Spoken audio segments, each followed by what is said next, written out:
English proverb says, "He who with health would live at ease should cultivate both fruit and bees." In other words, if you want to be healthy, you should keep bees and grow fruit. Being healthy is an important part of doing your best in school and work and extracurricular activities. So perhaps we should take this proverb into consideration. But why do we have to keep bees? What do bees make? Honey. Honey is an ancient sweetener used by many societies throughout history, and it offers multiple benefits to your body. In the next few minutes, I am going to first give you a brief history of honey. Then I am going to explain some of the benefits of honey to your body. And finally, I'm going to give you some tips on how you can take these benefits into consideration in your own life. But first, let's start with a brief history of honey. Honey was first accessed by people by hunting for it. The earliest example of this is cavemen in the Ice Age and Bushmen in the Kalahari. Eventually, though, people began to keep hives closer to home. An early example of this is the Egyptians. And as you can see from the bas-relief picture on the PowerPoint. Many years later, medieval Europeans invented the skep hive, where they could keep hives close to home instead of having to walk throughout the whole forest and check on their hives. Although they had easy access to their hives during this time, it was really hard to harvest the honey because they had to either kill the hives, or kill the bees, or destroy the hives to do so. And modern beekeeping started in 1851 when Lorenzo Langstroth invented a hive that allowed beekeepers to harvest the honey without killing the bees or destroying the hive. And so now the beekeeping industry is huge. So now that you know that honey has been used for many, many years by many societies, let's talk about some of the benefits to your body that honey has. First of all, honey boosts your energy quickly. According to the National Honey Board, it is comprised mostly of glucose and fructose, which are simple sugars. So it doesn't take your body very long to digest them. Secondly, honey kills bacteria. According to Lucille Renner in the Honey Book, honey pulls in moisture from its surroundings. So when it's applied to a wound, it'll kill bacteria by depriving them of that life-giving moisture. Also, according to Hattie Ellis, author of Sweetness and Blight, honey contains glucose oxidase, which causes a chemical reaction that produces hydrogen peroxide, which you've probably heard of because it's a common antiseptic. Finally, honey acts as an antioxidant. An antioxidant, according to Merriam-Webster's online dictionary, is a substance that inhibits oxidation or reactions promoted by free radicals. Now, those are some big words, so let's clarify them. WebMD says that oxidation is when the composition of a substance changes because it is exposed to oxygen. And a free radical is basically a potentially harmful cell in your body because of oxidation. So honey protects your body from the harmful effects of oxygen.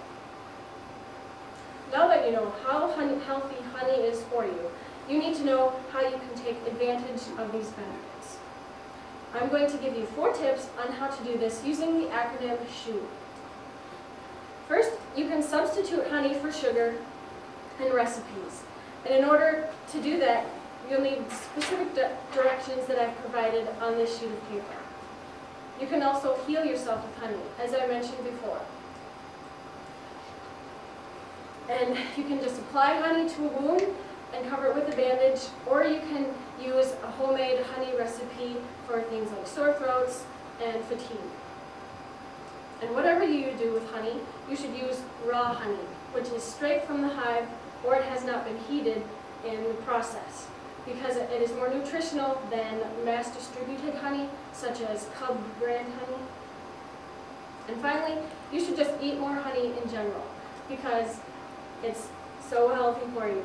And you have already told me that you like eating honey on toast and biscuits and in tea, so you should just try tons of other recipes that have honey in them too.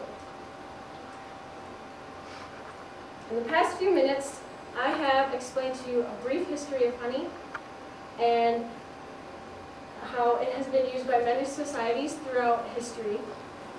I've also explained to you some of the benefits of honey to your body.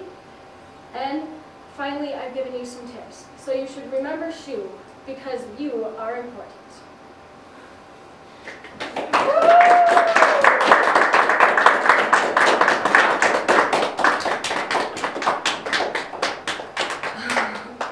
Okay. Do you guys have any questions or comments? Not about the technology. Are you? I like to do the history of honey because I knew where honey came from, but I didn't know a whole lot about honey, and so I really like how you did explain a little bit more about honey because I really like honey. Yeah, it's good, isn't it? Yes. Yeah. Seemed a bit more hurried than before. Seemed a bit more hurried than my other speech. Yeah. Or Yeah. you practice on it. Oh, well, yeah, because that was practice. Any other comments? Questions? Was I more conversational? Yes, actually, yes, you were. I like that. I would know.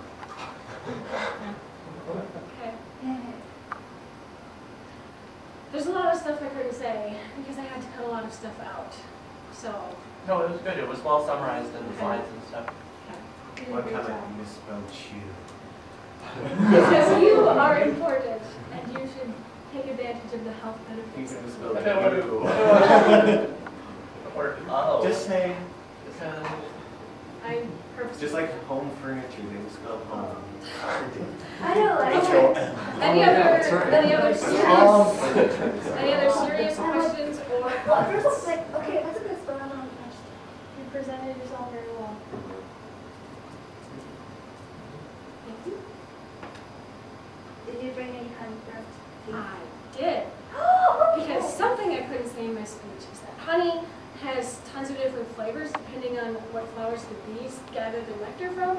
And so I have some honey that's technically supposed to be imported from Greece, but I got a cub.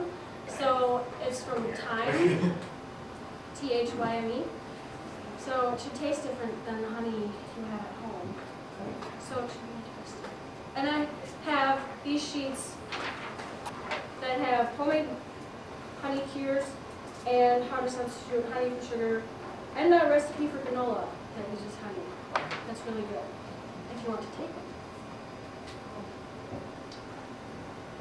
How many, do you have an idea of how dangerous the job was during the medieval period of gathering honey? Like if the majority of them died from I think they were using smoke to pacify the bees back then, but they also, before they had the skep hives, they would prepare places in trees and in logs to go, like for the bees to build their hives in, and then they'd go check them. So they would have to climb up trees, and sometimes they would fall down, and, or like, you know, they're bears maybe, possibly, so it was kind of dangerous, I guess.